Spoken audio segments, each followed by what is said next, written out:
Praise the Lord. Hallelujah. സ്തോത്രം സ്തോത്രം സ്തോത്രം സ്തോത്രം സ്തോത്രം. കർത്താവിൻ്റെ അതിപരിശുദ്ധമായ തിരുനാമം ഈ അനുഗ്രഹിക്കപ്പെട്ട പ്രഭാതത്തിൽ വാഴ്ത്തപ്പെടുമാറാകട്ടെ. പ്രിയപ്പെട്ട ദൈവമക്കളെ, നമുക്ക് ഒരുമിച്ച് 2025 ഓഗസ്റ്റ് മാസം 27 തീയതി ആമേൻ ആമേൻ ബുധനാഴ്ച പ്രഭാതത്തിൽ കർത്താവിനെ ആരാധിക്കുവാൻ, കർത്താവിനെ സ്തുതിക്കുവാൻ നമ്മുടെ സ്വർഗീയ പിതാവ് നമുക്ക് ഒരുക്കി തന്നിരിക്കുന്ന നല്ല സമയത്തിനായിട്ട് നമുക്ക് നന്ദിയോടെ സ്തോത്രം ചെയ്യാം. സ്തോത്രം സ്തോത്രം സ്തോത്രം സ്തോത്രം സ്തോത്രം സ്തോത്രം സ്തോത്രം. കഴിഞ്ഞ പകൽക്കാലം മുഴുവൻ കർത്താവ് നമ്മളെ കാത്തു പരിപാലിച്ചില്ല. കൈകളെ ഉയർത്തിപ്പിടിച്ചിട്ടെന്ന് പറഞ്ഞ് കർത്താവെ നന്ദിയോടെ സ്തോത്രം സ്തോത്രം സ്തോത്രം സ്തോത്രം സ്തോത്രം. രാത്രികാലം നല്ല ഉറക്കം തന്ന് കർത്താവ് നമ്മളെ അനുഗ്രഹിച്ചില്ലേ. കരം ഉയർത്തിപ്പിടിച്ചുകൊണ്ട് കർത്താവിന് സ്തോത്രം പറഞ്ഞാണ്ട് സ്തോത്രം സ്തോത്രം സ്തോത്രം സ്തോത്രം സ്തോത്രം. ഈ അനുഗ്രഹിക്കപ്പെട്ട പ്രഭാതത്തിൽ ആരോഗ്യത്തോടെ സൗഖ്യത്തോടെ കർത്താവ് നമ്മളെ ഉണർത്തിയതിനായിട്ട് കരങ്ങൾ ഉയർത്തിപ്പിടിച്ചുകൊണ്ട് പറ, കർത്താവേ സ്തോത്രം സ്തോത്രം സ്തോത്രം സ്തോത്രം സ്തോത്രം. ഈ പകൽക്കാലം ക്രിസ്തയേശുവിൽ നമ്മളെ ജയത്തോടെ നടത്തുന്ന ദൈവത്തിന് ആമേൻ, അത്ഭുതകരമായി നമ്മളെ സൂക്ഷിക്കുന്ന കർത്താവിന് കരങ്ങളെ ഉയർത്തി സ്തോത്രം പറഞ്ഞാണ്ട് ഹല്ലേലൂയ. നന്ദിയോടെ സ്തോത്രം, നന്ദിയോടെ സ്തോത്രം അപ്പാ, നന്ദിയോടെ സ്തോത്രം അപ്പാ, നന്ദിയോടെ സ്തോത്രം അപ്പാ, നന്ദിയോടെ സ്തോത്രം അപ്പാ, നന്ദിയോടെ സ്തോത്രം അപ്പാ, നന്ദിയോടെ സ്തോത്രം. അങ്ങനെ വൻ കൃപയ്ക്കായിട്ട് സ്തോത്രം, അങ്ങനെ മഹാകരുണയ്ക്കായിട്ട് സ്തോത്രം, അങ്ങനെ നിത്യദയയ്ക്കായിട്ട് സ്തോത്രം. ഞങ്ങളോടുള്ള അങ്ങയുടെ കരുണ വലുതാകിയാൽ സ്തോത്രം, ഞങ്ങളോടുള്ള അങ്ങയുടെ കൃപ വലുതാകിയാൽ സ്തോത്രം, അങ്ങയുടെ സ്നേഹം വലുതാകിയാൽ സ്തോത്രം. അങ്ങ് നല്ലവനും വിശ്വസ്തനും വാക്കുമാറാത്തവനുമാകിയാൽ സ്തോത്രം. അങ്ങയെ വിളിച്ചപേക്ഷിക്കുന്നവർക്ക് അങ്ങ് ഉത്തരമരുളുന്ന ദൈവമാകിയാൽ സ്തോത്രം. ഹല്ലേലൂയ. നന്ദി പിതാവേ, നന്ദി പിതാവേ. അപ്പാ നന്ദി നന്ദി നന്ദി. ഞങ്ങൾ അങ്ങേ ആരാധിക്കുന്നപ്പാ, അപ്പാ അങ്ങേക്ക് സ്തോത്രം ചെയ്യുന്നപ്പാ, അപ്പാ അങ്ങേക്ക് സ്തോത്രം ചെയ്യുന്നപ്പാ, അങ്ങേ സ്തുതിക്കുന്നപ്പാ, നന്ദിയോടെ സ്തോത്രം ചെയ്യുന്ന കർത്താവേ. സങ്കീർത്തനം 140 ഭാഗത്ത് ഇങ്ങനെ പറഞ്ഞു, അങ്ങനെ അങ്ങ് എൻ്റെ ദൈവം എന്ന് ഞാൻ യഹോവയോട് പറഞ്ഞു. യഹോവേ എൻ്റെ യാചനകളെ കേൾക്കണമേ. അതിൻ്റെ 13 വാക്യം ഇങ്ങനെ പറയുന്നു, അതെ, നീതിമാന്മാർ കർത്താവിൻ്റെ നാമത്തിന് സ്തോത്രം ചെയ്യും, നേരുള്ളവർ കർത്താവിൻ്റെ സന്നിധിയിൽ വസിക്കും. നീതിമാന്മാർ യേശു ക്രിസ്തുവിൻ്റെ രക്തത്താൽ വിലയ്ക്ക് മേടിക്കപ്പെട്ട ദൈവമക്കൾ ആ കരങ്ങളെ ഉയർത്തി ഒന്നുകൂടെ പറഞ്ഞാട്ടെ, കർത്താവേ അങ്ങേക്ക് സ്തോത്രം. പിതാവേ, യേശുവിൻ്റെ നാമത്തിൽ ഞങ്ങൾ അങ്ങേക്ക് സ്തോത്രയാഗം അർപ്പിക്കും. യേശുവിൻ്റെ നാമത്തിൽ ഞങ്ങൾ അങ്ങേക്ക് സ്തോത്രയാഗം അർപ്പിക്കും. യേശുവിൻ്റെ നാമത്തിൽ ഞങ്ങൾ അങ്ങയെ സ്തുതിക്കുന്നു, ആരാധിക്കുന്നു. ഞങ്ങളോടുള്ള കരുണയ്ക്കും കൃപയ്ക്കുമായി സ്തോത്രം. ഞങ്ങളെ രക്ഷിച്ച സ്നേഹമോർത്ത് സ്തോത്രം, ഞങ്ങളെ വീണ്ടെടുത്ത സ്നേഹമോർത്ത് സ്തോത്രം, ഞങ്ങളെ മക്കളാക്കി തീർത്ത ആ വലിയ കൃപകൾക്കായിട്ട് ഞങ്ങൾ സ്തോത്രം ചെയ്യുന്നു. അപ്പോൾ ഞങ്ങൾ ഒരുമിച്ച് ഈ പ്രഭാതത്തിൽ അങ്ങയെ ആരാധിക്കുന്നു, സ്തുതിക്കുന്നു, ഞങ്ങൾ ഒരുമിച്ച് പ്രാർത്ഥിക്കുന്നു. പ്രത്യേകിച്ച് കർത്താവെ, ഞങ്ങൾ ഒരുമിച്ച് യേശുവിൻ്റെ നാമത്തിൽ അങ്ങയുടെ പൊന്മുഖത്തേക്ക് നോക്കുക. ഈ ശബ്ദം കേൾക്കുന്ന എല്ലാവരെയും ഇന്ന് പകൽക്കാലം ദൈവകൃപ കൊണ്ട് പൊതിയണം, പരിശുദ്ധാത്മാവിൻ്റെ ശക്തി കൊണ്ട് നിറയ്ക്കണം, ആത്മാവിൻ്റെ തീ അവരുടെ ഉള്ളിൽ കത്തണം. കർത്താവെ, ഇത് കേട്ടുകൊണ്ടിരിക്കുമ്പോൾ അവർ ദൈവശക്തിയാൽ നിറയട്ടെ, ആത്മാവിൻ്റെ ശക്തിയാൽ നിറയട്ടെ, പരിശുദ്ധാത്മാവിനാൽ നിറയട്ടെ. ഈ പ്രഭാതത്തിൽ പ്രത്യേകിച്ച് രോഗത്താൽ കഴിയുന്നവരുണ്ട്, അവരിപ്പോൾ സൗഖ്യമാകട്ടെ. യേശു ക്രിസ്തുവിൻ്റെ നാമത്തിൽ രോഗശക്തികൾ വിട്ടുപോട്ടെ, രോഗാത്മാവ് വരെ വിട്ടുപോട്ടെ. TB-യാൽ ഭാരപ്പെടുന്നവർക്ക് വേണ്ടി ഞങ്ങൾ പ്രാർത്ഥിക്കുന്നു. ട്യൂബർക്യുലോസിസിനാൽ ആമേൻ ഭാരപ്പെടുന്നവർക്ക് വേണ്ടി ഞങ്ങൾ പ്രാർത്ഥിക്കുന്നു. ആമേൻ, ശരീരത്തിൻ്റെ വിവിധ ഭാഗങ്ങളിൽ TB-യാൽ അഫക്റ്റഡ് ആയിരിക്കുന്നവർ, ലങ്സിനകത്ത് മാത്രമല്ല ബോൺസിനകത്ത് അഫക്റ്റഡ് ആയിരിക്കുന്നവർ, ജോയിൻസിനകത്ത് അഫക്റ്റഡ് ആയിരിക്കുന്നവർ, അങ്ങനെ വിവിധ സ്ഥലങ്ങളിൽ TB-യാൽ ആമേൻ ബുദ്ധിമുട്ടുന്നവർ ഇപ്പോൾ യേശുവിൻ്റെ നാമത്തിൽ സൗഖ്യമാകട്ടെ. Yes, in the name of Jesus അവർ പൂർണ്ണ സൗഖ്യം പ്രാപിക്കട്ടെ, അവർ പൂർണ്ണ ആരോഗ്യം പ്രാപിക്കട്ടെ. അതുപോലെ കർത്താവെ, ഞങ്ങൾ ഒരുമിച്ച് ഈ പ്രഭാതത്തിൽ ആമേൻ യേശുവിൻ്റെ നാമത്തിൽ അങ്ങയോട് പ്രാർത്ഥിക്കുന്നു. ആമേൻ, കാർഡിയാക് പ്രോബ്ലംസാൽ ബുദ്ധിമുട്ടുന്നവർക്ക് വേണ്ടി പ്രാർത്ഥിക്കുന്നു.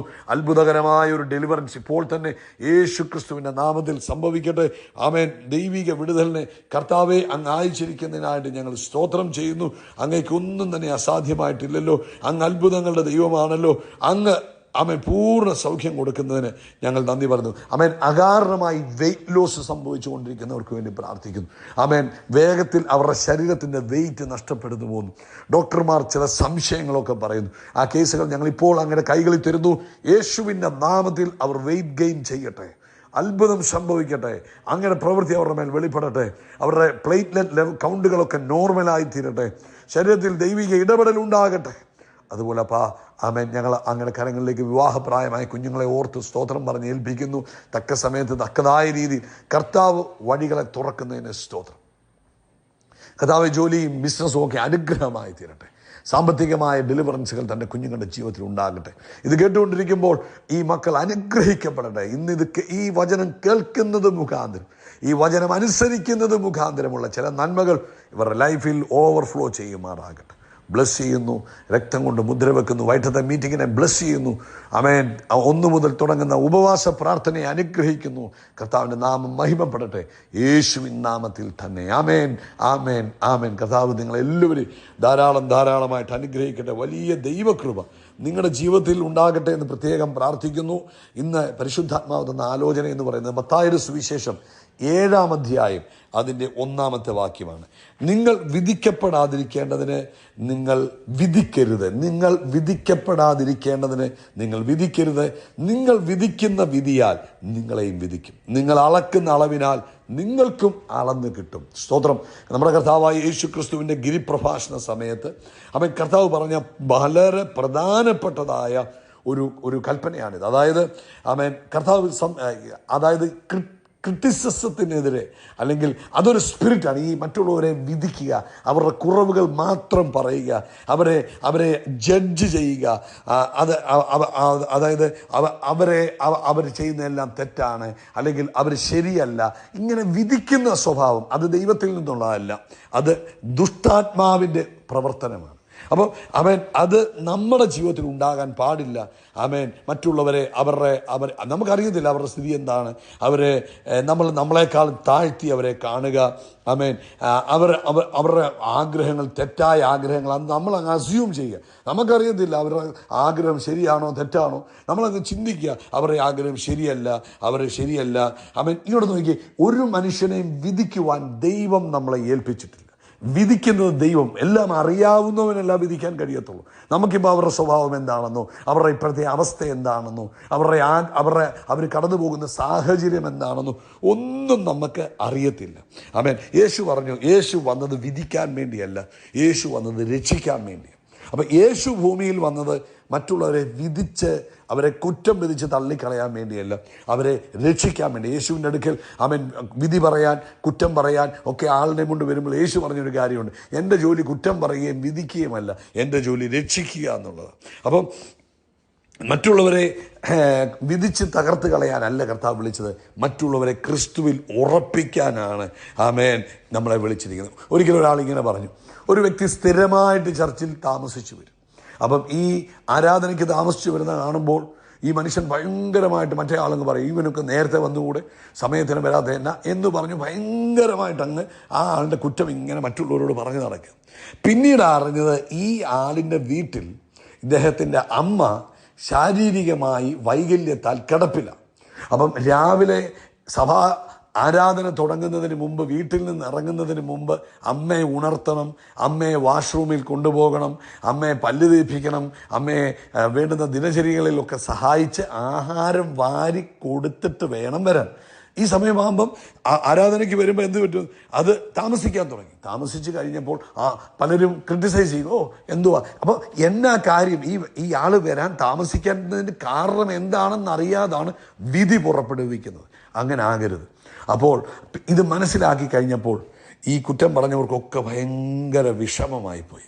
പ്രിയപ്പെട്ടവരെ, നമ്മളും അറിയുന്നില്ല നമ്മുടെ മുമ്പിൽ നിൽക്കുന്ന ആളുകളുടെ അവസ്ഥ എന്താ, അവർ കടന്നു പോകുന്ന സാഹചര്യം എന്തുവാ, ഇന്നലെ രാത്രി അവരുടെ ജീവിതത്തിൽ എന്താ സംഭവിച്ചത്, അല്ലെങ്കിൽ അവരുടെ മാനസികാവസ്ഥ എന്താ, ഇതൊന്നും അറിയാതെ നമ്മൾ ആരെയും വിധിക്കാൻ പോകാതെ, പ്രിയപ്പെട്ടവരെ, പരിശുദ്ധാത്മാവ് ഓർപ്പിക്കുന്നു, നമ്മളെ തന്നെ വേദോസ്വത്തിൽ പറയുന്നുള്ളൂ, നിങ്ങളുടെ കണ്ണിലെ കോലെടുത്തിട്ട് വേണം മറ്റുള്ളവരുടെ കണ്ണിലെ കരടെടുക്കാൻ പോകാൻ. നമ്മുടെ ജീവിതത്തിൽ നമ്മളെ തന്നെ നോക്കുക. മറ്റുള്ളവരുടെ കുറവ് പറയുന്നതിന് മുമ്പ് മത്തായി സുവിശേഷം 7-ാം അധ്യായത്തിൻ്റെ 5-ാമത്തെ വാക്യത്തിൽ പറയുന്നില്ലേ, കപടഭക്തിക്കാരെ മുമ്പേ സ്വന്തം കണ്ണിൽ നിന്ന് കോലെടുത്തു കൊള്ളുക, പിന്നെ സഹോദരൻ്റെ കണ്ണിൽ നിന്ന് കരടെടുത്ത് കളവാൻ അതല്ലേ നല്ലത്. നമ്മൾ ആദ്യമേ നമ്മളെ തന്നെ അങ്ങ് നോക്കണം, നമ്മുടെ ജീവിതത്തിലേക്ക് നോക്കണം, എന്നിട്ട് മറ്റുള്ളവർക്ക് വേണ്ടി പ്രാർത്ഥിക്കും. ഇപ്പോൾ ഒരാളുടെ ജീവിതത്തിൽ കുറവുകൾ കാണുമ്പോൾ നമ്മളങ്ങ് വിധിക്കാൻ പോകാതെ, കർത്താവേ അവരെ അനുഗ്രഹിക്കണമേ, അവരുടെ ജീവിതത്തിൽ ഞാൻ ഇങ്ങനെയൊക്കെ കാണുന്ന കർത്താവേ, എനിക്കറിയത്തില്ല ഇത് ശരിയാണോ അല്ലെങ്കിൽ അതാണോ, അവരെ ഒന്ന് സഹായിക്കണമേ എന്ന് പ്രാർത്ഥിക്കുക. എന്നിട്ട് കർത്താവ് എങ്ങനെ ചെയ്ത്, കർത്താവ് കൃപ കാണിച്ചു, അതുപോലെ നമ്മളും മറ്റുള്ളവരോട് കൃപ കാണിക്കാൻ പഠിക്കണം. ആമേൻ, മറ്റുള്ളവരോട് കൃപ കാണിക്കണം. എന്നിട്ട് എന്നാ ചെയ്യണം? അവരെക്കുറിച്ച് നല്ലത് പറയാൻ തുടങ്ങുക. ആമേൻ, നല്ലത് പറയുക. ഹല്ലേലൂയ. പിന്നെ പറയുക, നമുക്കറിയത്തില്ല ബ്രദറെ, ദൈവമാണ് തീരുമാനിക്കുന്നത്, അത് കർത്താവ് ചെയ്യട്ടെ. നമുക്ക് നമ്മളായിട്ട് ആരെയും വിധിക്കാൻ പോകണ്ട, നമ്മളായിട്ട് ആരുടെയും കുറവ് പറയാൻ പോകണ്ട, നമ്മളായിട്ട് ആരുടെയും ബലഹീനതകളെ ഊന്നാൻ പോകണ്ട. ദൈവം നമ്മളെ വിളിച്ചത് ആരെയും വിധിക്കുവാനല്ല കേട്ടോ സഹോദര. ദൈവം നമ്മളെ വിളിച്ചത് ആരെയും വിധിക്കാനല്ല. സഹോദരി, നമ്മളെ ദൈവം വിളിച്ചത് ആരുടെയും കുറവ് പറയാനും അവരങ്ങനെ എന്ന് പറഞ്ഞ് സ്റ്റാമ്പ് അടിക്കാനല്ല ദൈവം നമ്മളെ വിളിച്ചത്. അവർക്ക് വേണ്ടി പ്രാർത്ഥിക്കണം. നമ്മുടെ വായിൽ നിന്ന് ആരെയും ക്രിറ്റിസിസം ചെയ്യുന്ന ഒരു സ്വഭാവം ഉണ്ടാകില്ല. That is not from God. അത് ദൈവത്തിൽ നിന്നുള്ള സ്പിരിറ്റ് അല്ല. ഒരു ഉപദേശക ആയിക്കോട്ടെ, അയൽവാസി ആയിക്കോട്ടെ, കൂടെ ജോലി ചെയ്യുന്നവരെ ആയിക്കോട്ടെ, വീട്ടിലുള്ളവരെ ആയിക്കോട്ടെ, നമ്മളായിട്ട് വിധിക്കാൻ പോകരുത്. വീട്ടിലിരുന്ന് മക്കളും അപ്പനും അമ്മയും മക്കളോട് ഇരുന്ന് മറ്റുള്ളവരുടെ കുറവ് പറഞ്ഞ് ചിരിക്കരുത്, സന്തോഷിക്കരുത്, മറ്റുള്ളവരെ താഴ്ത്തി കെട്ടരുത്, അവരെക്കുറിച്ച് കുറവ് പറയരുത്. അതിന് നമ്മൾ പോകരുത്. അത് നമ്മുടെ ജീവിതത്തിൽ ദോഷം ചെയ്യും. നമ്മുടെ ശരീരത്തിന് അത് ദോഷം വരും, നമ്മുടെ ഭാവിക്ക് അത് ദോഷം വരും. അതുകൊണ്ട് കർത്താവ് പറയുന്നു, നമ്മൾ മറ്റുള്ളവരെ വിധിക്കാൻ പോകരുത്, മറ്റുള്ളവരെ അനുഗ്രഹിക്കുക. വീട്ടിൽ അങ്ങനെ ആരെങ്കിലുമൊക്കെ സ്വഭാവം ഉണ്ടെങ്കിൽ നമ്മളായിട്ട് അതിനെ അങ്ങ് മാറ്റാൻ പോകണം. നമ്മൾ പറയണം, ബ്രദറെ, നമ്മൾ വിധിക്കുന്നത് എന്തിനാ? നമ്മളെ വിധിക്കാൻ അവരങ്ങനെ അങ്ങ് വിധിക്കാൻ ദൈവം നമ്മളെ ഏൽപ്പിച്ചിട്ടുണ്ടോ? അല്ലെങ്കിൽ നമുക്ക് അതിന് ഉറപ്പുണ്ടോ? ഇല്ല. ആ സ്ഥാനത്ത് നമ്മൾ അതിന് പോകരുത്. നമുക്കൊരു വാക്ക് പ്രാർത്ഥിക്കാം. കർത്താവേ, കഴിഞ്ഞ കാലങ്ങളിൽ ഞങ്ങൾ അറിയാതിരുന്ന് മറ്റുള്ളവരെ കുറിച്ച് പറഞ്ഞു പോയത്, വിധിച്ചു പോയത് ഞങ്ങളോട് ക്ഷമിക്കണം.